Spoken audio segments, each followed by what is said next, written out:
La maldición de Tutankamón. ¿Qué mató realmente al niño faraón? Hay un cráneo que guarda un secreto. Fue radiografiado por primera vez en 1968 y la imagen reveló algo que no debería estar ahí. Una sombra oscura en la parte posterior de la cabeza, un fragmento suelto de hueso flotando dentro de la cavidad craneal. Durante décadas, esa sombra fue interpretada como evidencia de un golpe mortal.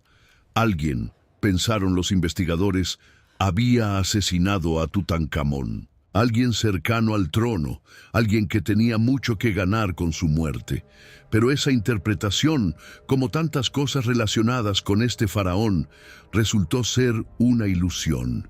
La verdad era mucho más extraña, mucho más trágica, y estaba escrita no en los huesos de su cráneo, sino en los genes de su sangre.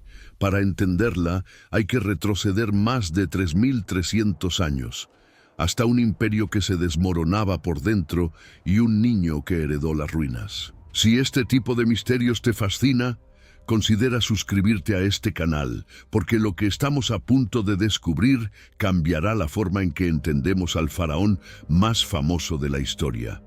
Todo comienza con un hombre que no debería haber estado allí. Howard Carter no tenía formación académica en arqueología. Había llegado a Egipto en 1891, a los 17 años como dibujante. Su talento era copiar jeroglíficos e inscripciones, no interpretar civilizaciones. Pero Carter poseía algo más valioso que un título universitario, una obstinación que rayaba en lo patológico.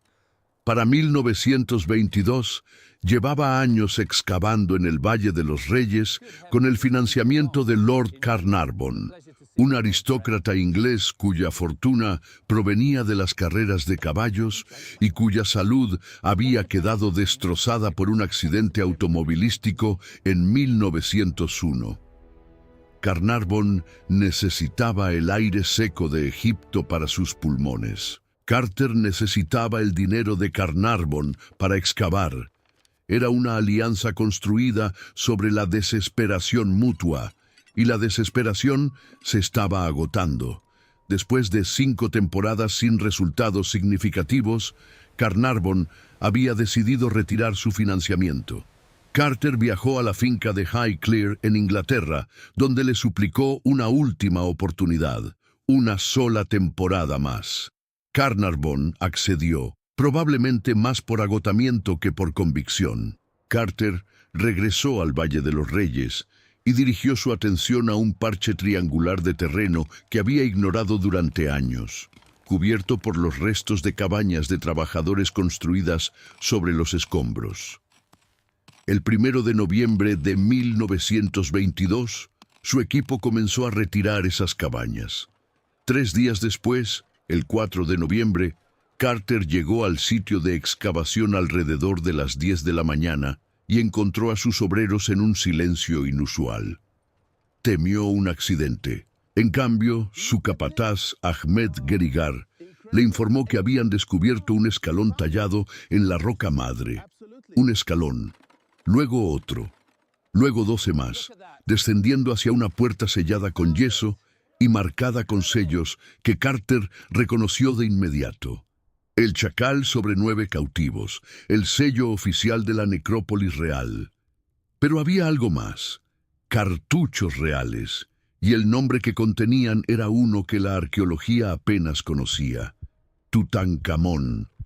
Carter hizo algo que revela tanto su disciplina como su tormento. Ordenó rellenar la escalera para proteger el hallazgo, envió un telegrama a Carnarvon en Inglaterra y esperó 3 semanas hasta que su benefactor pudiera llegar. 3 semanas sabiendo lo que podía haber detrás de esa puerta sin poder abrirla.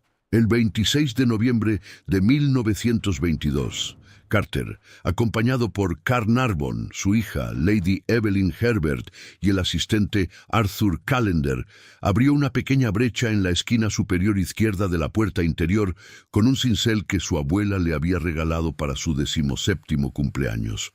Insertó una vela en la abertura. El aire caliente que escapaba de la tumba hizo temblar la llama. Carnarvon, de pie detrás de él, preguntó si podía ver algo. La respuesta de Carter se convertiría en la frase más célebre de la historia de la arqueología. Pero lo que vio en ese momento, los destellos de oro reflejados en la luz vacilante, era solo el prólogo de una historia que la ciencia tardaría un siglo en comenzar a descifrar. 4 cámaras, más de 5.000 objetos, carros dorados, tronos, estatuillas, juegos de mesa, armas, ropa, alimentos, joyas, cofres incrustados con marfil y lapislázuli. Y en el centro de todo, protegido por 4 capillas doradas anidadas una dentro de otra, un sarcófago de cuarcita, 3 ataúdes sucesivos y finalmente una máscara funeraria de oro macizo de 11 kilogramos que se convertiría en el rostro más reconocible de la antigüedad. Pero eso aún no había sido descubierto. Pasarían años antes de que Carter llegara a la momia. Y cuando lo hizo, lo que ocurrió dentro de esa cámara funeraria sería uno de los episodios más incómodos de la historia de la arqueología. Pero llegaremos a eso. Antes, hay que entender quién era realmente Tutankamón, qué mundo heredó y por qué su muerte importó mucho más de lo que su breve vida podría sugerir. Para entender a Tutankamón, hay que entender primero al hombre que destruyó todo lo que Tutankamón debería haber heredado, su padre, Akenatón. Nacido como Amenhotep IV alrededor de 1353 a.C., Akenatón hizo algo sin precedentes en 3.000 años de civilización egipcia. En el 5º año de su reinado, abolió el panteón completo de dioses egipcios. Cerró los templos de Amón, disolvió sacerdotes que habían acumulado poder durante siglos, desfiguró las imágenes divinas, confiscó riquezas templarias. Y en su lugar impuso el culto exclusivo al Atón, el disco solar, una forma de adoración que algunos académicos han comparado con el monoteísmo, aunque el debate sigue abierto. Lo que no está en debate es la magnitud del desastre que provocó. Akenatón no simplemente cambió la religión, cambió la capital. Abandonó Tebas, sede del poder durante generaciones, y construyó una ciudad completamente nueva en terreno virgen, Ajetatón, hoy conocida como Amarna, en el Egipto Medio. Desde allí, gobernó volcado casi exclusivamente sobre su nueva teología, mientras las relaciones diplomáticas con los estados vasallos del Próximo Oriente se deterioraba. El ejército perdía capacidad operativa y la economía egipcia sufría por la redistribución de los ingresos templarios. Las cartas de Amarna, tablillas cuneiformes encontradas en las ruinas de la ciudad, documentan las súplicas desesperadas de aliados egipcios que pedían refuerzos militares y oro que nunca llegó. Cuando Akenatón murió tras 17 años de reinado, dejó detrás un imperio debilitado, una corte fracturada, un pueblo confundido y un trono que nadie sabía cómo ocupar. Después de un breve período de reinados transitorios, cuyos detalles siguen siendo oscuros, un niño de aproximadamente 9 años fue coronado faraón. Su nombre original era Tutankatón, que significaba la imagen viva de Atón. Pero ese nombre no duraría mucho. Aquí se abre una de las preguntas centrales que este documental irá respondiendo gradualmente. ¿Quién gobierna realmente Egipto durante los 9 años del reinado de Tutankamón? ¿Por qué un niño de 9 años no restaura una civilización por sí solo? Y la restauración que se ejecutó en su nombre fue extraordinaria. Los templos de Amón fueron reabiertos y financiados. Los sacerdotes disueltos fueron reinstalados. La capital fue trasladada de vuelta a Menfis y posteriormente a Tebas, y el joven faraón cambió su nombre de Tutankatón a Tutankamón, reemplazando al dios Atón por el dios Amón en su propia identidad. Detrás de esta transformación estaban 2 figuras cuya ambición definiría el destino del joven rey y de Egipto mismo. La primera era Ay, un cortesano mayor que llevaba el título de Padre del Dios, un rango que indicaba una relación cercana con la familia real. Algunos investigadores creen que Ay era el padre de Nefertiti, lo que lo convertiría en abuelo político de Tutankamón. Su influencia sobre el niño rey era la de un consejero de confianza sobre un gobernante demasiado joven para ejercer juicio independiente. La segunda figura era Horemheb, comandante en jefe del ejército egipcio, un hombre de origen no real, cuya carrera militar le había dado tanto el poder práctico de la Fuerza Armada como la experiencia administrativa de gestionar las relaciones exteriores de Egipto. Las campañas militares que los registros asocian con el reinado de Tutankamón fueron ejecutadas bajo el mando de Horemheb, no bajo el del faraón. Estos dos hombres gobernaban en las sombras. Hay como asesor privado más cercano al trono, Horemheb como el poder ejecutivo que supera en rango incluso a los dos visires, los tradicionales primeros ministros del faraón. El joven Tutankamón existía entre ellos como una figura simbólica necesaria, la legitimidad real que ninguno de los dos poseía por sangre. La pregunta que los arqueólogos no han podido responder con certeza es hasta qué punto esta dinámica se convirtió en una trampa mortal.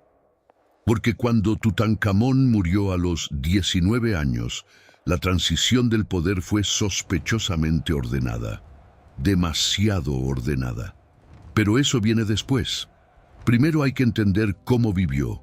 Lo que la ciencia moderna ha revelado sobre el cuerpo de Tutankamón desmiente radicalmente la imagen que sus propios tesoros funerarios proyectan. La máscara de oro muestra un rostro sereno, perfecto, juvenilmente poderoso. La realidad era muy diferente.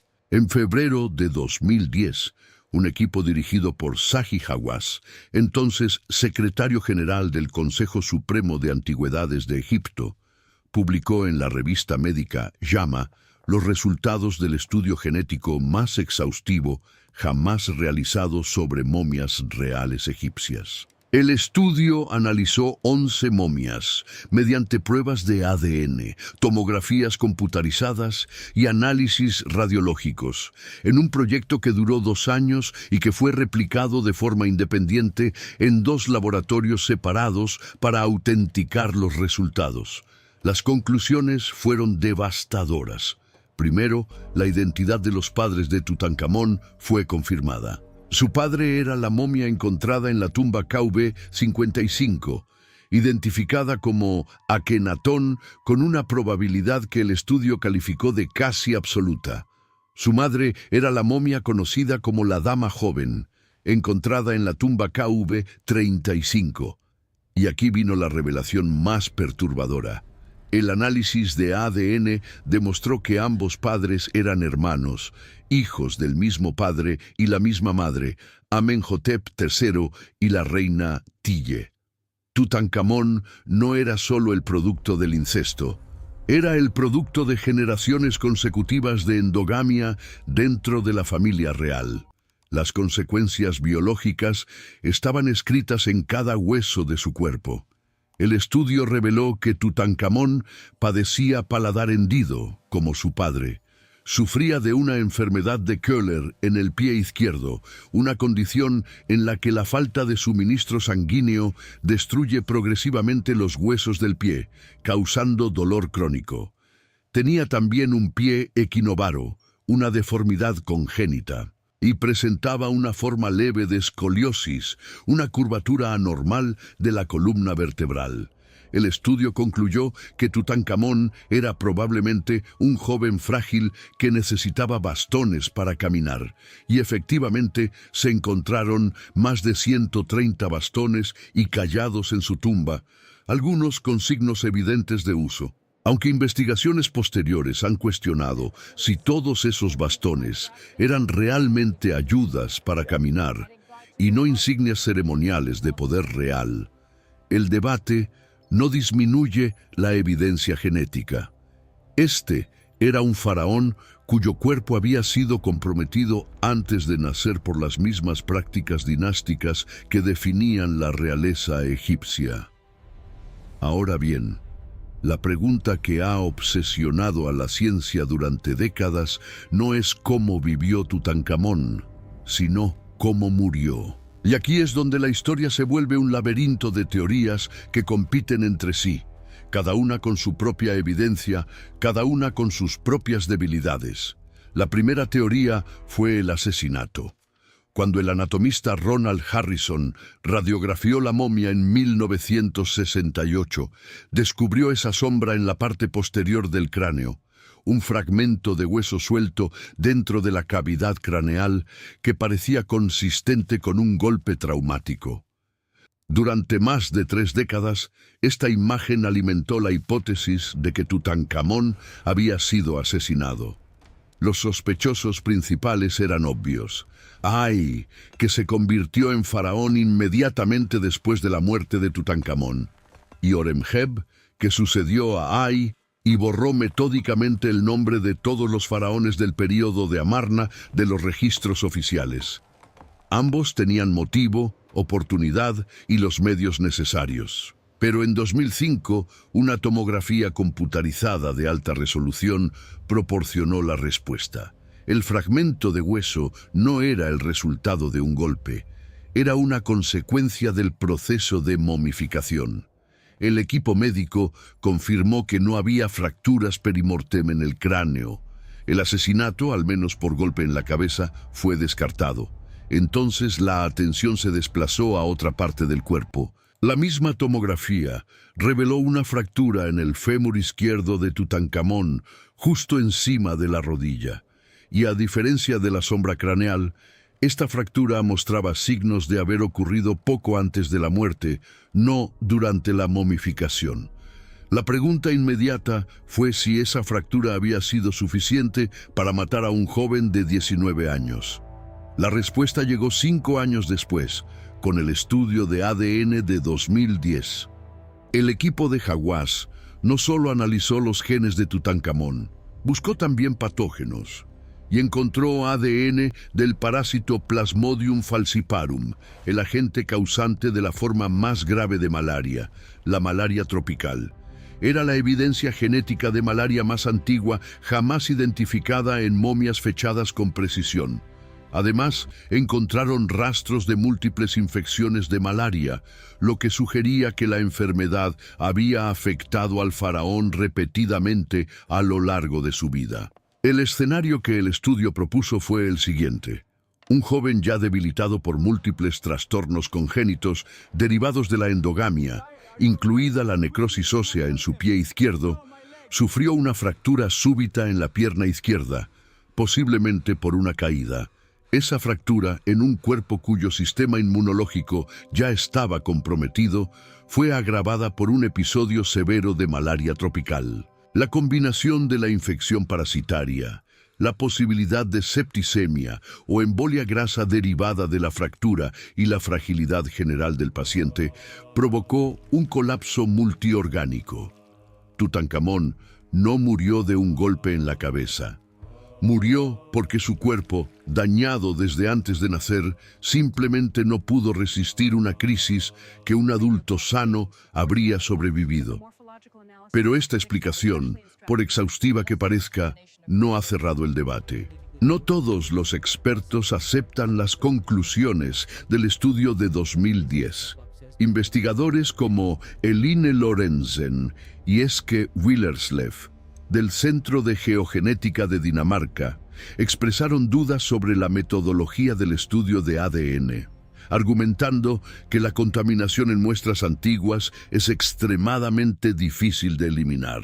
La egiptóloga Salima Ikram y el paleopatólogo Frank Rulli publicaron un artículo en el que desmontaron metódicamente varios de los diagnósticos médicos atribuidos a Tutankamón, argumentando que gran parte del daño visible en la momia fue causado no por enfermedades, sino por el brutal proceso de extracción que el propio Howard Carter ejecutó en 1925. Y aquí llegamos a uno de los capítulos más incómodos de esta historia. Cuando Carter finalmente abrió el ataúd interior de Tutankamón, encontró que la momia estaba fusionada al ataúd por una sustancia resinosa negra y endurecida que había sido vertida sobre los vendajes durante el entierro. Intentó ablandar la resina exponiendo el ataúd al sol del desierto. Cuando eso falló, su equipo recurrió a cuchillos calientes. La cabeza del faraón fue separada del cuerpo para extraer la máscara dorada. Los brazos fueron cortados en los hombros, los codos y las muñecas. Las piernas, las caderas, las rodillas y los tobillos. El torso fue dividido del pelvis. Tutankamón fue literalmente desmembrado. Después, los fragmentos fueron recompuestos con pegamento para simular un cuerpo intacto. Una reconstrucción macabra que ocultó la violencia del proceso durante décadas. Las fotografías de Harry Burton, el fotógrafo oficial de la excavación, muestran el cráneo del faraón empalado en una varilla para mantenerlo erguido durante la documentación. Carter eligió una imagen diferente para su publicación oficial, con la cabeza envuelta en tela, ocultando la columna vertebral seccionada. Este tratamiento no es solo un dato incómodo, es fundamental para el debate científico. Porque cada vez que un investigador moderno examina la momia e intenta diagnosticar enfermedades basándose en daños óseos, debe preguntarse primero cuánto de ese daño fue provocado por Carter y su equipo. La fractura femoral que se atribuyó al período inmediatamente anterior a la muerte, por ejemplo, podría haber sido producida durante la extracción. Los investigadores que defienden esta posibilidad argumentan que el daño post-mortem ha sido sistemáticamente subestimado. Pero hay más. Evidencia publicada en 2022 por el egiptólogo Bob Brayer confirmó sospechas que habían circulado durante décadas. Carter probablemente robó artefactos de la tumba. Una carta inédita de 1934, escrita por el filólogo Sir Alan Gardiner, acusa directamente a Carter de haberle entregado un amuleto que solo podía provenir del enterramiento de Tutankamón. El director del Museo Egipcio de la época confirmó que la pieza era idéntica a otras encontradas junto a la momia. Cuando Carter murió en 1939, su patrimonio contenía artefactos que fueron rastreados hasta la cámara funeraria. En 2010, el Museo Metropolitano de Nueva York devolvió 19 objetos que se determinó provenían con certeza de la tumba. Y hay indicios de que Carter y Carnarvon entraron secretamente en la tumba antes de la apertura oficial, perturbando objetos y causando daños que luego atribuyeron a ladrones de tumbas de la antigüedad. Alfred Lucas, un trabajador de la excavación, publicó un artículo en 1947 afirmando que Carter había roto el sello de la cámara funeraria de manera clandestina y luego lo había sellado de nuevo para el momento oficial del descubrimiento.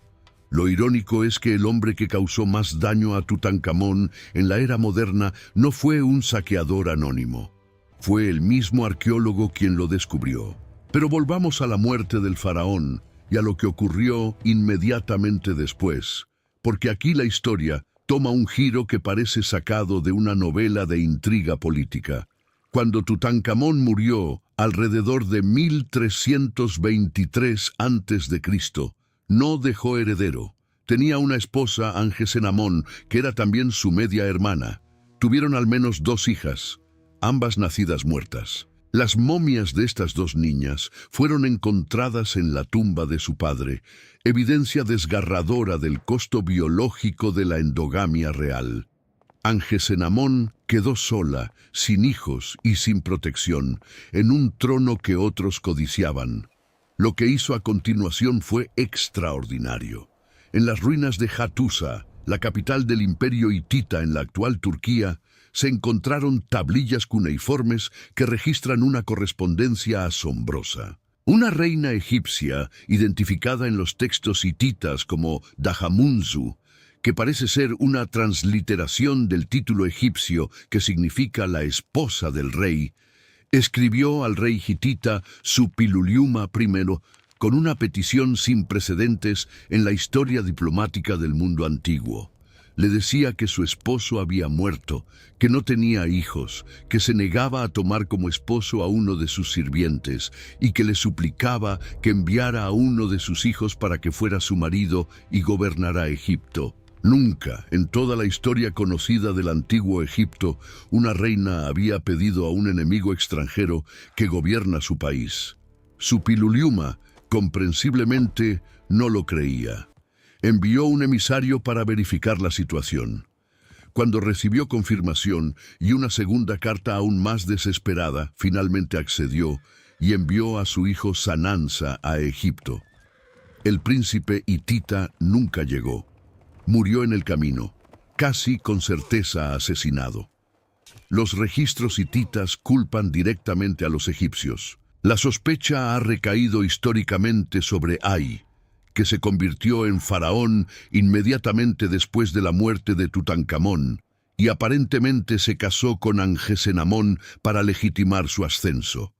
Pero algunos investigadores señalan que Horemheb, como comandante del ejército, habría tenido tanto la capacidad como el motivo para organizar el asesinato del príncipe hitita, dado que él mismo tenía ambiciones sobre el trono. El asesinato de Sanansa provocó una crisis internacional. Suppiluliuma exigió explicaciones. Ay las negó. Los hititas atacaron territorios vasallos de Egipto en Siria en represalia. Los prisioneros de guerra que los hititas trajeron de vuelta llevaban consigo una plaga que se propagó por el imperio hitita, una epidemia que acabó matando al propio Suppiluliuma.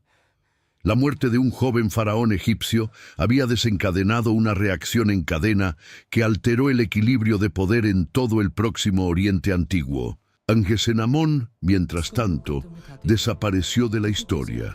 No se ha encontrado su momia, no se ha identificado su tumba con certeza. Algunos historiadores creen que fue forzada a casarse con Ay y que murió, o fue eliminada, durante su breve reinado.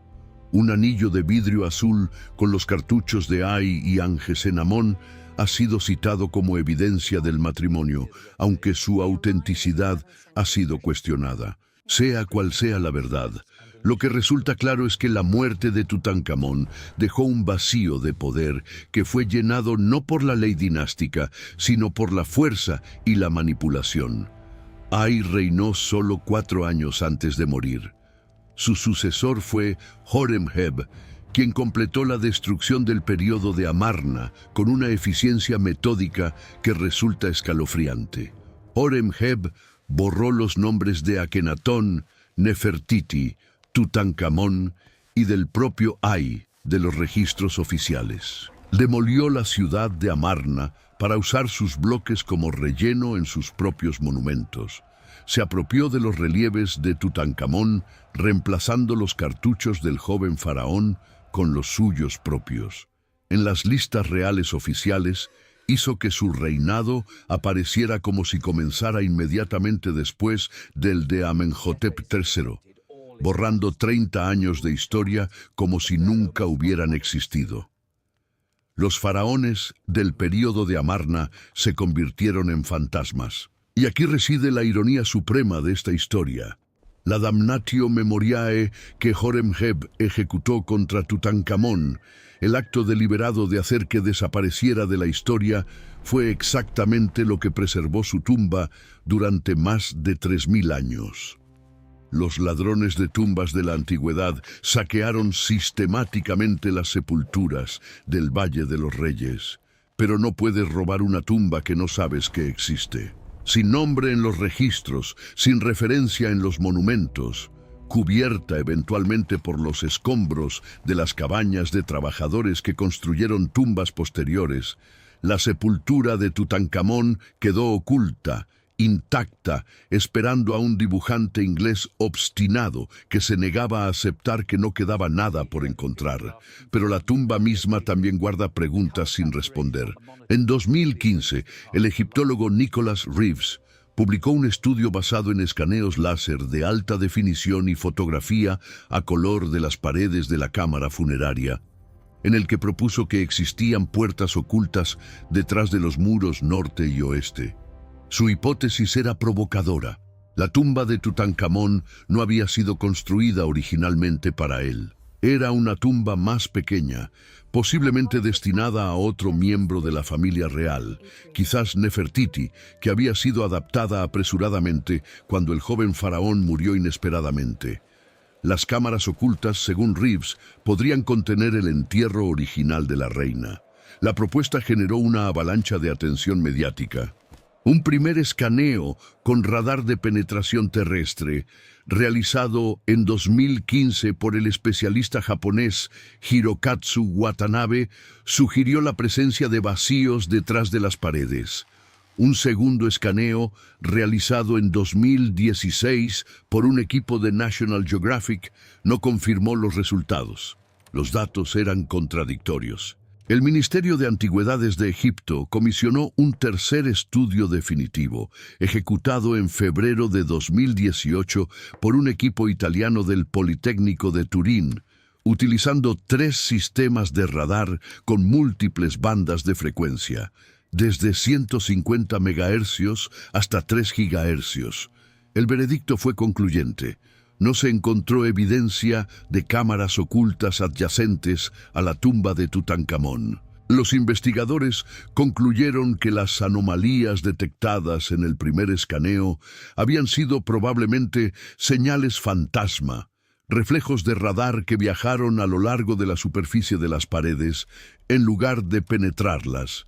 Un efecto causado posiblemente por las propiedades eléctricas del yeso pintado que cubre la piedra caliza. El sueño de encontrar a Nefertiti detrás de los muros de Tutankamón se desvaneció. Sin embargo, un escaneo de resistividad eléctrica realizado desde la superficie detectó una anomalía con forma de corredor de unos 2 metros de alto y 10 metros de largo, paralela al pasillo de entrada de la tumba, pero separada de ella. Su significado permanece sin resolver. Ahora hablemos de la maldición, porque ningún documental sobre Tutankamón puede ignorar la leyenda que transformó un hallazgo arqueológico en un fenómeno cultural global. Lord Carnarvon murió el 5 de abril de 1923, menos de 5 meses después de la apertura de la tumba. La causa oficial fue neumonía sobrevenida a una erisipela facial, una infección estreptocócica de la piel. Había cortado accidentalmente una picadura de mosquito mientras se afeitaba. La herida se infectó y su sistema inmunológico, ya debilitado por años de enfermedades pulmonares crónicas derivadas de su accidente automovilístico, fue incapaz de contener la infección. Lo que siguió fue un colapso multiorgánico, pero la prensa de la época no estaba interesada en explicaciones médicas. 2 semanas antes de la muerte de Carnarvon, la novelista Marie Corelli había publicado una carta en una revista de Nueva York advirtiendo que castigos terribles aguardaban a quienes perturbaran la tumba. Cuando Carnarvon murió, los periódicos la proclamaron clarividente. Circularon reportes de que todas las luces del Cairo se apagaron en el momento de su muerte. Un apagón cuya verificación histórica es, como mínimo, dudosa. Sir Arthur Conan Doyle, el creador de Sherlock Holmes y espiritista convencido, sugirió que los elementales creados por los sacerdotes de Tutankamón eran responsables. La histeria estaba servida. En las semanas y meses siguientes, cada muerte vagamente conectada con la expedición fue atribuida a la maldición. George J. Gould, un magnate ferroviario estadounidense que había visitado la tumba, murió de una fiebre contraída en Egipto. Un radiólogo que examinó la momia murió de cáncer de piel, una enfermedad profesional derivada de su exposición a radiación durante toda su carrera, no de una maldición faraónica. Arthur Mace, un miembro del equipo de Carter, murió de envenenamiento crónico por arsénico, probablemente por exposición a preservativos químicos utilizados en la excavación. La prensa contabilizó muertes con una generosidad estadística admirable. Cualquiera que hubiera estado remotamente cerca de la tumba y muriera por cualquier causa en los años siguientes, era añadido a la lista. La realidad es considerablemente menos sobrenatural. Un estudio publicado demostró que de las 58 personas que estuvieron presentes cuando la tumba y el sarcófago fueron abiertos, solo 8 murieron en los 12 años siguientes. Howard Carter, el objetivo principal de cualquier maldición razonable, vivió hasta 1939, 17 años después del descubrimiento, muriendo de linfoma a los 64 años. Lady Evelyn Herbert, la hija de Carnarvon, que fue una de las primeras personas en entrar a la tumba, vivió otros 57 años, muriendo en 1980. Pero hay un ángulo científico que merece atención. Investigaciones de laboratorio han demostrado que algunas momias antiguas efectivamente portan hongos, incluyendo al menos 2 especies potencialmente peligrosas: Aspergillus niger y Aspergillus flavus. Estos mohos pueden causar reacciones alérgicas severas, desde congestión hasta hemorragias pulmonares. Las esporas pueden permanecer latentes durante miles de años en ambientes sellados y activarse cuando son perturbadas. Las paredes de las tumbas también pueden albergar bacterias como Pseudomonas y Staphylococcus. Los científicos han detectado gas amoníaco, formaldehído y sulfuro de hidrógeno dentro de sarcófagos sellados. En 2003, los investigadores Sherif y Tariq El-Tawil publicaron en The Lancet un artículo argumentando que Carnarvon pudo haber inhalado polvo de grano contaminado con esporas de Aspergillus cuando la tumba fue abierta, dado que contenía abundantes ofrendas de pan y granos almacenados en cestas. Las esporas del hongo pueden permanecer dormidas en los pulmones durante meses antes de activarse, lo que explicaría el intervalo de 5 meses entre la primera entrada a la tumba y la muerte de Carnarvon. Sin embargo, The Lancet también publicó una refutación que señaló que de los 25 occidentales que entraron a la tumba, Carnarvon fue el único en enfermar, y que su muerte era completamente consistente con su historial médico previo. El epidemiólogo DeWolf Miller, de la Universidad de Hawái, lo resumió de forma memorable. Dado las condiciones sanitarias de la época, Carnarvon probablemente estaba más seguro dentro de la tumba que fuera de ella. Entonces, ¿qué mató realmente al niño faraón?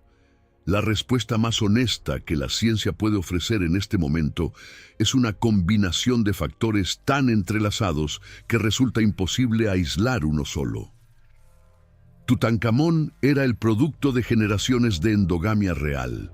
Su cuerpo portaba múltiples trastornos congénitos: necrosis ósea, deformidades podológicas, paladar hendido, escoliosis.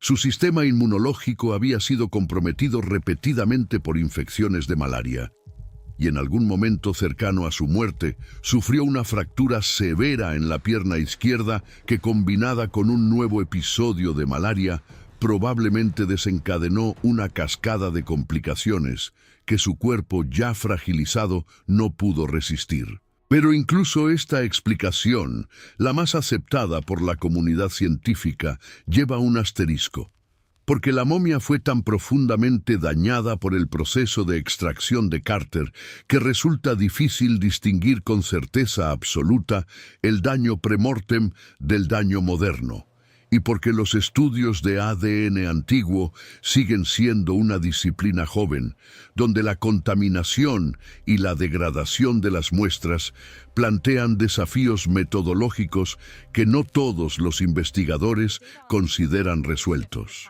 Lo que sí sabemos con certeza es lo que ocurrió después. La muerte de Tutankamón desencadenó una crisis sucesoria que terminó con el fin de la dinastía 18, una de las más poderosas de la historia egipcia. Ay gobernó brevemente. Horemheb lo sucedió, borró a todos y nombró como sucesor a su propio visir, Ramsés I, fundando la dinastía 19, que bajo el reinado de Ramsés el Grande llevaría a Egipto a nuevas cumbres de poder imperial. El niño faraón fue olvidado deliberadamente, y al ser olvidado, fue preservado. Hoy, más de 5.000 objetos de su tumba se exhiben en el Gran Museo Egipcio de Giza. Su momia permanece en la tumba KB62, dentro de una vitrina de vidrio, en el Valle de los Reyes.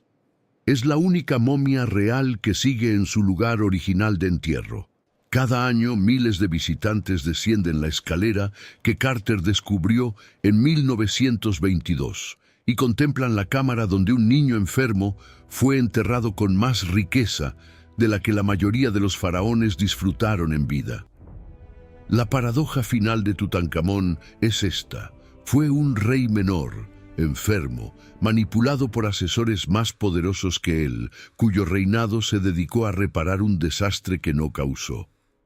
Murió joven, probablemente con dolor, sin herederos, dejando un vacío político que se llenó de intrigas y asesinatos. Sus sucesores lo borraron de la historia. Y sin embargo, es el faraón más famoso que jamás ha existido. No por lo que hizo en vida, sino por lo que la muerte preservó. Un tesoro tan deslumbrante que eclipsó al imperio que lo creó. Y un misterio tan profundo que la ciencia del siglo XXI apenas comienza a descifrar. Hay algo inquietante en la forma en que conocemos a Tutankamón. Lo conocemos por su máscara, por su oro, por su tumba. Lo conocemos por su muerte, pero casi nada de lo que sabemos sobre él proviene de sus propias palabras, de sus propias decisiones, de su propia voluntad. Conocemos al niño que otros usaron, al cuerpo que la genética condenó, al cadáver que un arqueólogo desmembró, al nombre que un general borró. Y sin embargo, hay algo en esa fragilidad, algo en la idea de un joven que caminaba con dolor por los pasillos de un palacio demasiado grande para él, que resulta profundamente humano, más humano que cualquier máscara de oro podría representar. Si esta historia te ha revelado algo que no sabías, si te ha hecho ver de otra manera a este faraón que creías conocer, comparte este documental con alguien que merezca escucharlo. Porque la historia de Tutankamón no es solo la historia de un rey egipcio. Es la historia de lo que el poder le hace a los cuerpos que lo portan, de lo que la ambición le hace a la verdad y de cómo, a veces, el olvido es la forma más perfecta de preservación.